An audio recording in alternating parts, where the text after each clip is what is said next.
Hello， 大家好，这一期跟大家分享一期用智云5倍100瓦棒灯创作的一张带有科技感的眼镜照片。相信大家看过本期视频之后，可以举一反三，创作出更好的科技感作品。在接下来的教程中，除了分享拍摄方法，我还会详细介绍产品摄影里边非常重要的一个知识点。其实最近我用 LED 拍摄的比例越来越高，究其原因无外乎3点：第一，所见即所得；第二，控光更容易，接造型灯也更加方便；第三， LED 的显色性已经越来越好了。这期我用智云的5倍100瓦棒灯挑战创作了这张照片，因为我从来没有用过100瓦的棒灯，所以当这个灯拿到手的时候，真的有点被震撼到了。我感觉我拿的不是棒灯，而是尚方宝剑。另外，在无线麦克风的那期视频里边，有个小伙伴吐槽声音外露的噪音太大了。这一期我又入手了风迪的500 Pro XQ 这款无线麦克风，大家可以听一下这期的声音有没有改进。好了，在正片开始之前，记得给视频点赞投币哦。好，我们看一下现场是如何布置的。因为之前的那款眼镜我们已经寄回给了客户，所以这里我就用了另一款眼镜去替代一下。我们使用到的灯具呢，就是这一款智云的5倍100瓦棒灯，它里边还附带了一些这个遮光罩，有一个黑的，有一个白的，其实这个影响都不大。然后呢，最重要的是它附带了一个这个格栅这个格栅加进来就是我们这期创作的一个重中之重了。另外我们使用到的一个道具呢，就是这个亚克力板。这个亚克力板因为它有这种很规则的条状的感觉，我们可以利用这种感觉拍出那种科技的氛围感。另外一个道具就是自制的这个硫酸纸，在这里呢，很多人会有一个误区，就是硫酸纸越大越好，这就是为什么你拍出来的照片和别人拍出来的照片不一样的很重要的一个原因，就是硫酸纸不是越大越好，你要根据用途去选择硫酸纸。比方说我这边有各种各样的硫酸纸，像这种呢就是我自己做的，但是我粘的不太好啊。那我这种呢就是自制的小一点的。那小一点的和大一点的区别在哪儿呢？就是它拍出来的柔光的效果不一样。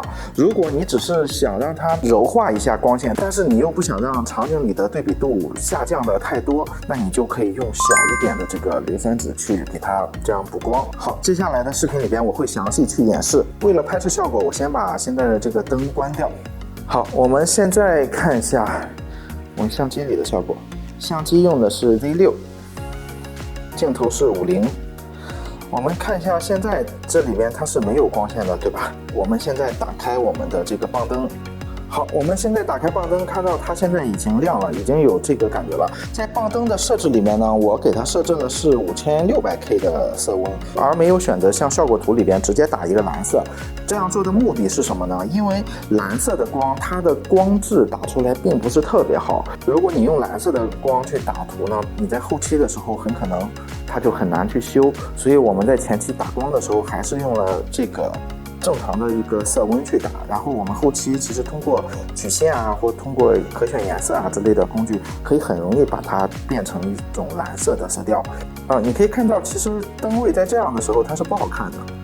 那拍出这种科技感的一个很重要的技巧，就是我要把这个灯的位置放低，跟它放在水平差不多齐平的位置。像现在这样再看，它现在已经有了这种大概的这个感觉了，但是它的这种感觉还不是很强烈，因为这个棒灯一亮起来呢，整个场景里我感觉都是比较亮的。接下来呢，我们就要用到我们的这个格栅了，我们把格栅加上来，它的效果就会变得更明确一些。好，我现在加入格栅。好，我现在给它把格栅加完了，大家看加完的效果是这样的。好，大家能看到吗？它现在的光线的束缚更加明显了，也就是画面中的从左边到右边的对比更加强烈了。其实这个就是我们现在想要的效果。如果我们做到这一步，它已经差不多可以了。但是大家可以看到，我现在拍出来这样的效果，背景的感觉还是可以的，但是眼镜就是黑的，所以这就要求我们需要拍摄2次。然后去给它去做一下合成。好，我们现在把背景拍摄完了。第二步呢，我们就是要加入这个小的自制的柔光纸。就是为什么我要把它做成小的，不做成特别大呢？我跟大家解释一下。因为如果我把它加在这里，加的特别大的情况下呢，那么拍出来整个眼镜就会变得非常柔和，跟这个画面里这种对比强烈、这种科技感的氛围就格格不入了。所以呢，我只需要找到一个面积比能盖得住这个眼镜的，然后我给它做一个小一点的硫酸纸，这样它打出去的光又能起到柔化的作用，又不会让整个眼镜变得特别的柔和，这样在风格上我们就可以保证了统一。所以换言之，你一定要根据你的照片的风格去决定你的硫酸纸使用的大小。好，我们现在看一下我们的机位是这样的，它几乎是90度这样打下去的。那么这个光这样打上去，同理这个反射回来它也要在差不多这个位置，所以我在布置我的反光板的时候，差不多就在这个位置就可以了，这样刚好也可以包裹住眼镜，那么我的光源也就会出现在这个位置。